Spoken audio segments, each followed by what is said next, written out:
Irmão Emanuel, vem aqui, por favor. Permita-me apresentar aqui o nosso irmão Emanuel. Deixa eu falar uma coisa para você, meu amado ouvinte, que se encontra nesta noite. Está aqui um homem que está falando contigo, que vivia em meio às bebidas, em meio ao mundo perdido. Mas um dia Deus me resgatou. E aqui do meu lado esquerdo também está um homem que tocava nas noites, um homem que virava as noites, fim de semana, mas Deus, pela sua misericórdia e seu amor, resgatou das trevas e trouxe e colocou em pé para louvar Ele, porque a Bíblia diz que todo homem, todo ser, todo que tem fôlego, louve a Deus. E aqui, esse Jesus, o carpinteiro, que mudou a minha vida, a vida do irmão Emanuel, e mudou a vida de muitos irmãos que aqui se encontram esta noite, ele pode mudar a tua vida, meu amado. Basta você ouvir e dar lugar e tomar uma decisão no seu coração de aceitar esse Cristo, que ele muda a tua vida. Emanuel, que Deus lhe abençoe e continue lhe abençoando, meu irmão. Glória a Deus. Vamos continuar, vamos ouvir mais uma saudação com o nosso irmão Avilásio esta noite. Que Deus ele vai falar mais o teu coração, meu amado, através da palavra. Abra o seu coração esta noite, porque Deus tem algo profundo para falar ao seu coração.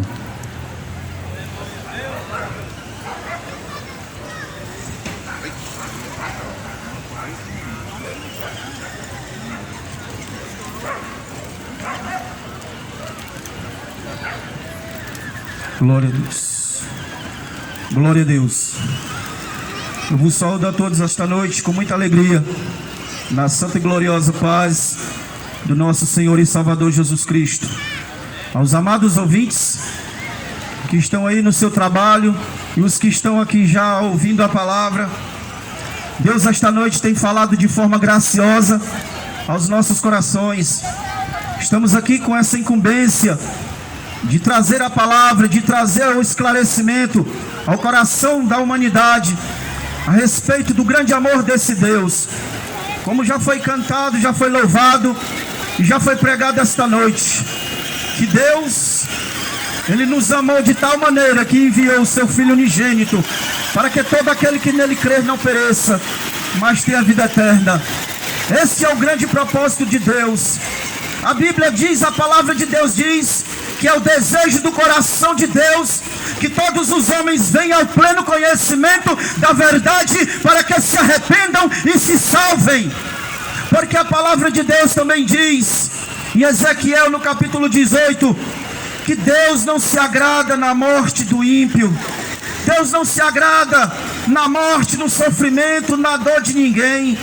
Se alguma pessoa ainda se encontra nessa situação de angústia, de sofrimento, de dor, de perdas, é porque falta apenas uma coisa você fazer: é você dar um passo na direção de Jesus, é você abrir o seu coração, é você abrir a sua casa espiritual, porque a palavra de Deus diz que o Senhor, Ele está batendo na porta do teu coração, através da palavra, através do louvor, através dos testemunhos desses homens e mulheres de Deus que estão aqui esta noite, que foram alcançados pela misericórdia do Senhor, como já foi dito esta noite. Nós não éramos diferentes de ninguém, nós andávamos perdidos e desgarrados, como diz a palavra de Deus, sem salvação, sem um pastor. Mas o sumo pastor e bispo de nossas almas, o Filho do Deus eterno, chamado Jesus, Ele olhou para nós com um olhar de misericórdia, estendeu a sua mão e nos resgatou, nos libertou, nos purificou, nos santificou pelo poder da sua palavra, através do seu sangue. E hoje está aqui esta igreja, lavada, remida no sangue do Cordeiro de Deus, que tira o pecado do mundo. Isso, meus queridos, não é privilégio só nosso, não. Como já foi dito, é graça, é o favor que o homem não merece, é a mão de Deus estendida a favor da humanidade caída, perdida, pecadora. E todos aqueles que se achegam a Jesus, eles são encontrados pelo Senhor. E o mesmo Senhor disse: aquele que vem a mim, de maneira nenhuma eu lanço fora. Se alguém tem te lançado fora, se alguém tem te desprezado, se alguém tem dito que você não serve para nada, eu te digo quem é alguém nesta noite, que Ele te ama, Ele quer fazer algo na tua vida, Ele quer te libertar, Ele quer te fazer um novo homem, uma nova mulher, um jovem cheio do seu Espírito para pregar a sua palavra. É essa grande obra que a palavra de Deus, através de Jesus Cristo, na atuação do Santo Espírito do Senhor, faz na vida do homem. Ele liberta, transforma, Ele purifica a alma do homem. Ele começa a dar um novo sentido na vida desta pessoa. Porque viver neste mundo, meu querido, sem Jesus, as pessoas podem até achar que é bom, mas são coisas ilusórias. Bom mesmo é estar desse lado, bom mesmo é estar com Ele, bom mesmo é andar com Ele e saber que um dia Ele vai voltar a este mundo para levar-nos para estar com Ele na eternidade do seu reino. Essa promessa de Deus, e essa promessa também pode alcançar a tua casa, a tua família, pode alcançar a tua vida, pode alcançar tantos quantos creiam, porque o apóstolo Pedro, ele pregando para os judeus da sua época, e disse para aquele povo: olha, meus queridos irmãos, eu sei que vocês rejeitaram o Cristo, crucificaram, não quiseram receber a sua palavra, mas Deus não leva em tempo da ignorância, e hoje diz que todos se arrependam, para que os seus pecados sejam apagados e venha o tempo do refrigério pela presença do Senhor. Deus quer refrigerar a tua alma, Deus quer fazer algo na tua vida, e Deus ainda tem uma palavra para o teu coração. Louvado seja o nome do Senhor. Eu convido os amados irmãos para abrirmos as nossas Bíblias. Evangelho do Senhor Jesus Cristo, segundo escreveu o nosso amado irmão Lucas, conhecido também como médico amado, um homem também que, sendo culto, letrado, um homem estudado, também foi alcançado pela misericórdia, porque Deus, ele não olha para a posição de nenhum ser humano, ele olha para a necessidade da alma. Lucas capítulo 7. Glória a Deus. Capítulo 7. Iniciando a partir do versículo 11. A epígrafe do texto, um texto bem conhecido de quem examina as escrituras. A epígrafe do texto diz: o filho da viúva de Naim. Lucas capítulo 7, versículo 11, nos diz assim: a santa, poderosa e inerrante palavra do Senhor. E aconteceu pouco depois, e ele, a cidade chamada Naim, e com ele ia muitos de seus discípulos, e uma grande multidão. E quando chegou perto da porta da cidade, e eis que levava um defunto, filho único de sua mãe, que era viúva, e com ela ia também uma grande multidão da cidade. E vendo-a o Senhor, moveu-se de íntima compaixão por ela, e disse-lhe: não chores. E chegando-se, tocou o esquife ou caixão, e os que levavam pararam, e disse: jovem, eu te digo, levanta-te. E o defunto assentou-se e começou a falar, e entregou a sua mãe. E de todos se apoderou o temor, e glorificavam a Deus, dizendo: um grande profeta se levantou entre nós, e Deus visitou o seu povo. E correu dele esta fama por toda a Judeia e por toda a terra circunvizinha. Louvado seja o nome do Senhor. O amado, querido irmão Lucas, ele registra um fato ocorrido na época que Jesus andava neste mundo. Bem sabemos pela palavra de Deus que Jesus, ele andava de aldeia em aldeia, nos povoados, nas cidades, levando a mensagem do reino de Deus, levando a palavra, levando libertação, cura às almas oprimidas. E antes, no capítulo 6, a palavra de Deus diz, o evangelista Lucas diz que Jesus acabara de sair de Cafarnaum em direção a uma aldeia chamada Naim. Para vocês terem uma ideia e compreenderem o texto dentro do seu contexto, de Cafarnaum para a cidade de Naim, Jesus teve que caminhar 52 quilômetros, porque a cidade de Naim era um povoado que ficava ao pé do Monte Tabor. O que eu acho interessante é que Jesus, ele sempre estava no lugar certo, no momento certo, na hora certa. Existe um ditado que Deus tarda, mas não falha. Mas isso, meu irmão, é pensamento do homem. Deus não tarda e nem falha, porque se Deus tardasse, o filho da viúva tinha sido enterrado. Mas Jesus, ele só chega na hora. E diz a palavra onde eu li que Jesus, ao caminho daquela cidade, vai uma grande multidão com Jesus, mas também vem outra multidão, duas multidões. Mas eu vou aqui trazer algumas colocações para que você entenda a diferença das multidões. A multidão que ia com Jesus, iam louvando, iam engrandecendo, e iam agradecendo ao Senhor por estarem ali caminhando com o Senhor. Mas a outra multidão que vinha, a multidão vinha chorando, pranteando, triste, angustiado, e dentro daquela multidão tinha uma pobre mulher viúva, que o texto diz que ela tinha perdido o seu filho, o seu único filho, a sua única companhia, a única coisa de valor que ela ainda tinha na sua vida. Para você entender a situação de uma viúva dentro do contexto da época, do povo de Israel naquela época, uma mulher sem marido, sem filho, sem condições financeiras, simplesmente era desprezada. Não passava pessoa qualquer, onde as pessoas passavam, onde as pessoas não se importavam, onde ninguém dava nada. Mas o que eu acho interessante, que Jesus, ele sempre se preocupa com a necessidade do ser humano. Por mais que o ser humano seja insensível, por mais que o ser humano seja ingrato, por mais que o ser humano seja ruim e não agradeça a misericórdia do Senhor, o Senhor sempre é favorável com o seu amor e a sua graça. E diz que Jesus, vendo aquele cortejo, ele contempla os seus olhos naquela viúva. É interessante, irmãos, que o evangelista, ele diz que a multidão era grande, mas Jesus fala com uma pessoa. Jesus direciona a palavra a uma pessoa, aquela mulher que era a mãe do defunto. E Jesus se aproxima dela e diz: olha, não chores. Talvez as pessoas ficaram sem entender como é que pode. Esse homem aparece do nada com essa multidão. Nós vamos enterrar o filho aqui da nossa conterrânea.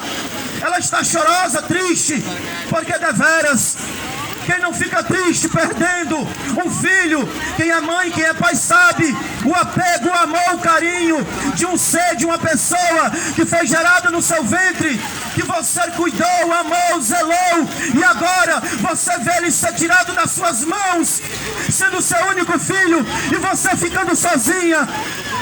As pessoas talvez não entenderam o que Jesus falou, mas era porque eles não compreendiam que algo poderoso e sobrenatural Jesus ia fazer na vida daquela mulher e na vida daquele jovem.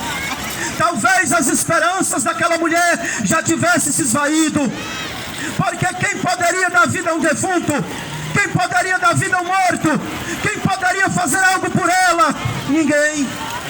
Mas só que aquele homem chamado Jesus não era um homem qualquer, não era qualquer um homem, mas era o Filho de Deus, aquele que tem poder para ressuscitar mortos, dar vida aos cegos, os paralíticos andam, e dizer: mulher, não chore, porque ele tem um consolo para a tua alma.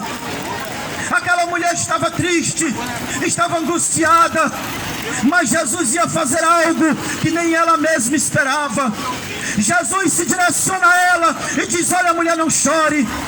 Talvez até ela mesma ficou impactada com aquela palavra. Mas por que esse homem está dizendo não chore? Perdi o meu filho, perdi a minha única companhia.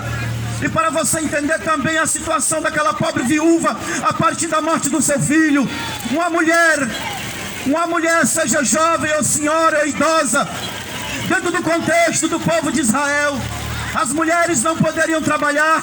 Quem trabalhava para sustentar os maridos, e quando os maridos morriam, quem sustentava eram os filhos.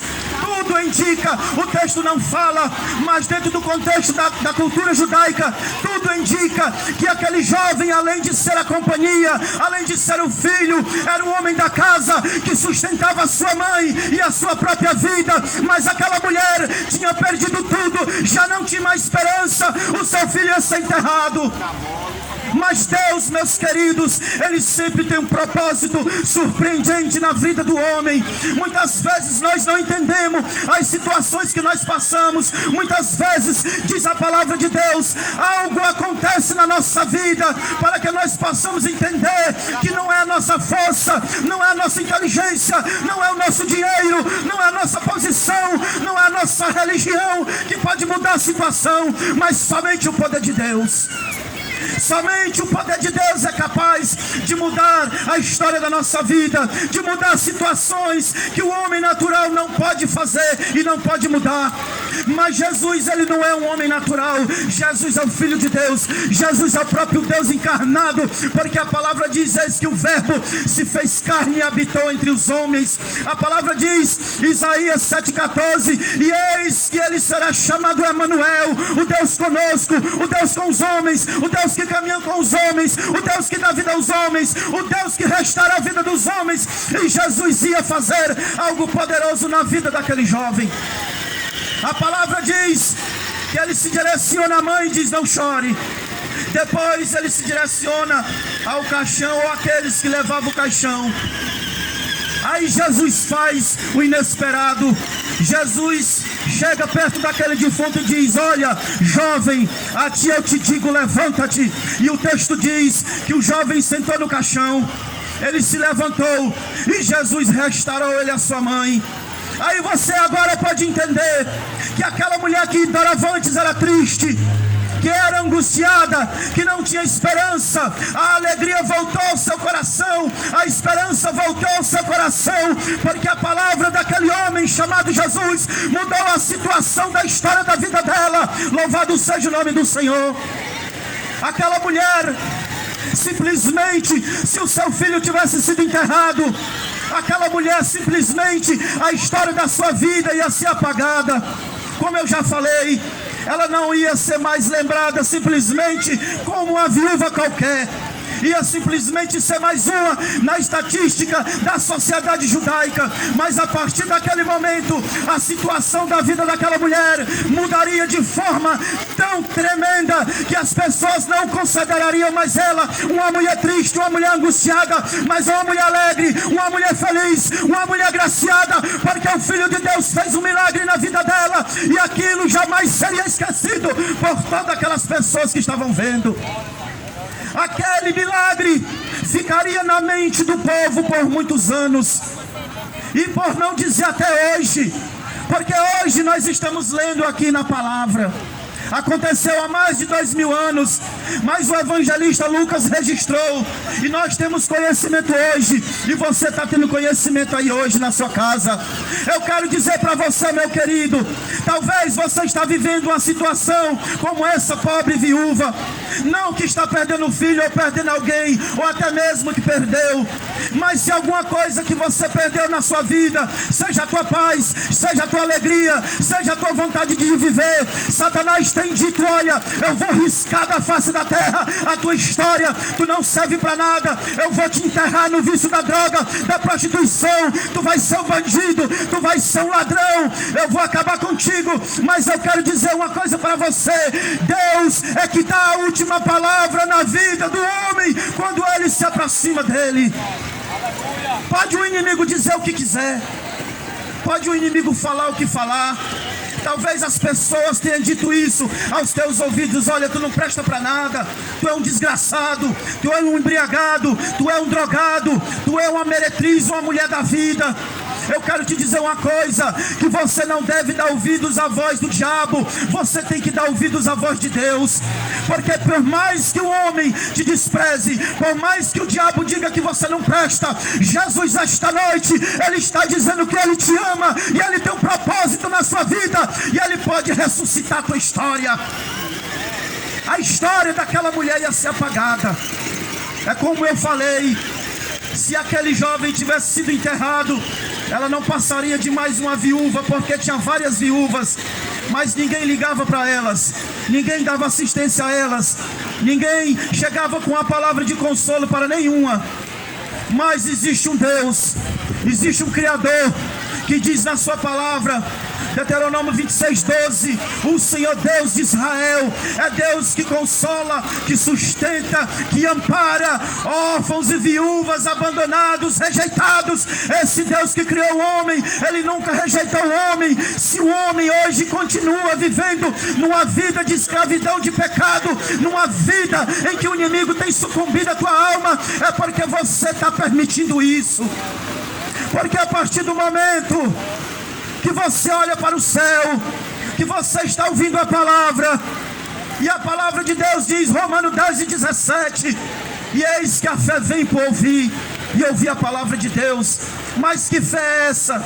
Ouvir a quem e falar de quem?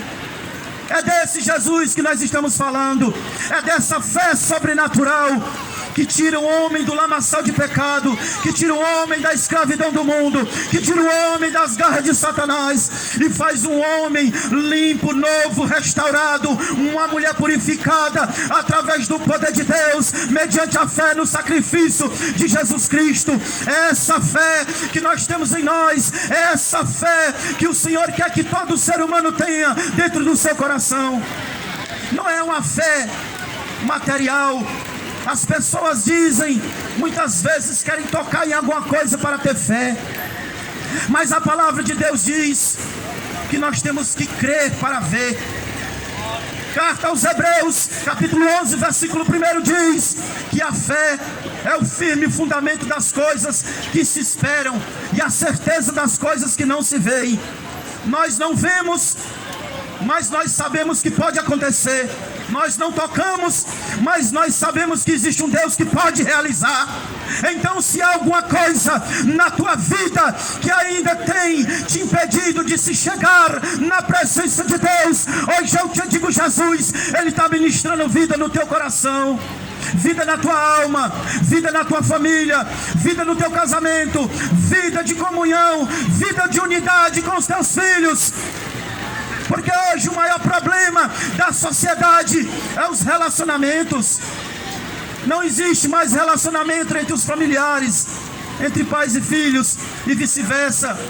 Cada um busca o seu próprio proveito, cada um busca os seus próprios objetivos. Mas Deus, Ele é diferente. Ele sempre busca aqueles que são rejeitados, aqueles que são abandonados, aqueles que são humilhados. Deus sempre está com os olhos fitos nessas pessoas. Mas para que algo venha acontecer na vida dessas pessoas, você tem que dar um passo para Jesus. A palavra de Deus diz que Ele conhece os nossos pensamentos, as nossas necessidades e os nossos desejos. Mas para Deus fazer algo na nossa vida, meu querido ouvinte da palavra do Senhor, você precisa se achegar a Ele. Porque em outros textos da palavra de Deus, você vai ver vidas que eram desprezadas, vidas que estavam condenadas, vidas que os sacerdotes não davam nada, vidas que o levita não olhava, mas vidas que diziam, se tão somente eu tocar nas vestes desse Nazareno, eu ficarei curada. E acontecia milagres, acontecia maravilhas, quando essas pessoas materializavam essa fé e iam diante de Jesus. Foi o que aconteceu com a nossa vida. Nós ouvimos a palavra, nós permitimos que o Espírito de Deus falasse ao nosso coração, nós permitimos que Jesus habitasse e habita na nossa vida.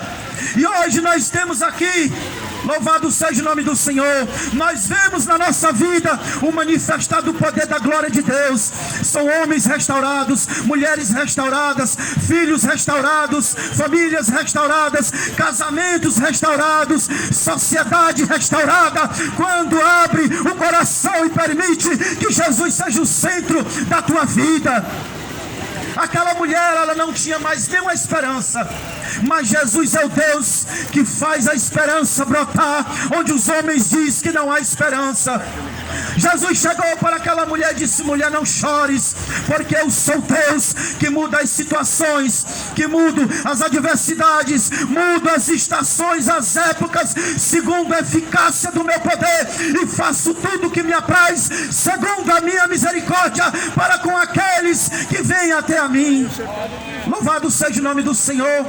E a palavra que você está ouvindo, ela é direcionada ao teu coração. Talvez você esteja no fundo do poço. Talvez alguém já tenha jogado a areia por cima da sua cabeça e dizer: olha, miserável, fica aí, tu vai morrer, tu vai ser sepultado, tu não vai se levantar. Louvado seja o nome do Senhor. Mas o Deus Todo-Poderoso, o Filho de Deus, aquele que veio morrer na cruz do Calvário para te dar vida, Ele está dizendo: olha para mim, porque eu sou Deus. Abre o teu coração, crê na minha palavra, porque posso mudar a existência e a história da tua vida. Louvado seja o nome do Senhor. É essa palavra que nós pregamos, este Redentor amado que nós anunciamos. Nós estamos aqui não porque merecemos, é porque Ele foi misericordioso conosco, assim como Ele foi misericordioso com a pobre viúva. Se fosse um sacerdote, tinha passado de lado, como na parábola do samaritano. A palavra de Deus diz que um homem foi pego por bandidos, foi assaltado, espancado e deixado seminu. Passou um sacerdote, um homem religioso, olhou de lado. Passou um levita, um homem do templo, passou de lado. Mas passou um samaritano que era desprezado, cuidou daquele homem, levou para a hospedaria e disse: olha, cuida dele, que eu pagarei aquilo que ele gastar. E o samaritano simboliza Jesus, e o homem espancado simboliza as almas que estão aí oprimidas. Jesus, o bom samaritano, Ele passa esta noite nesse lugar. Ele quer curar tuas feridas, Ele quer curar as feridas da tua alma. Ele quer te tirar das mãos do destruidor deste mundo e te levar aos braços dele e te levar à hospedaria celestial. Então, meu querido e amado ouvinte, abre o teu coração, deixa Jesus fazer uma obra na tua vida, porque esta senhora, ela foi agraciada poderosamente pela misericórdia do Senhor, e você também pode ser agraciado com o perdão de Deus, com a misericórdia de Deus, com a graça de Deus, com a salvação de Deus, com a regeneração de Deus e com a salvação eterna da tua alma. Não te preocupa o que as pessoas dizem, não te preocupa se tu acha que não tem nada, mas se tu tiver fé em Jesus, tu tem tudo. Tu pode perder tudo, riqueza, bem, posição, tu pode perder carro, tu pode perder tudo, mas se você tiver Jesus, não se preocupe, quando você morrer, você vai estar com Ele no paraíso. E é essa a nossa esperança, e é essa a palavra da vida. Então esta noite vem, dá um passo para Jesus, deixa Ele fazer uma obra na tua vida, e que tu vai ver, tudo mais vai mudar, porque tudo mudou na vida daquela mulher viúva, e tudo vai mudar na tua vida a partir do momento que Jesus entrar na tua casa e Ele fizer morada e Ele for o teu Senhor, e tu disser: Senhor, eu estou aqui, cuida da minha vida, cuida da minha dor, cuida do meu sofrimento e me traz a paz do teu Espírito. Louvado seja o nome do Senhor, e que Deus em Cristo te abençoe e continue falando ao teu coração, porque Ele ainda vai continuar falando, porque mensagens ainda vão ser pregadas, e o Espírito Santo de Deus está trabalhando em corações esta noite, está colocando por terra as obras do inimigo, está fechando sepultura, e vidas estão saindo da sepultura para ser restaurada pelo Senhor. E eu aqui agradeço a rica oportunidade em nome de Jesus. Amém.